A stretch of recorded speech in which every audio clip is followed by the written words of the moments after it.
সকালে শেরপুরে অটো উদ্ঘাটনের জন্য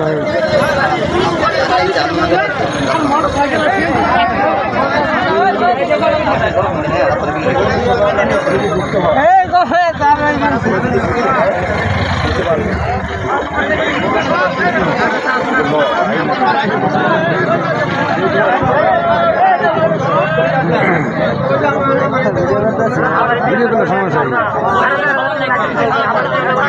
আমরা 1 টাকা দিব না, 1 টাকা শুরু হয়ে গেছে।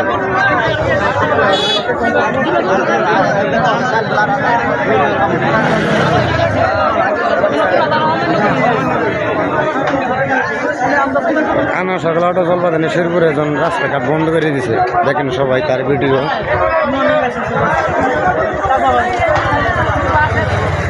সকালা বাজার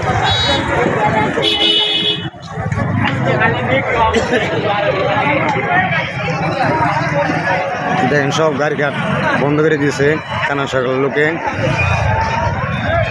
দেখেন অনেক মানুষ হয়রানি রাস্তার ঘাটে। ভিডিওটা দূরত্ব সবাই শেয়ার করে দেবেন। দেশের আইনশৃঙ্খলা বাহিনী কোনো সেবা যত্ন নাই, সেজন্য দেশের পরিস্থিতি এত খারাপ হয়ে গেছে। আসসালামু আলাইকুম।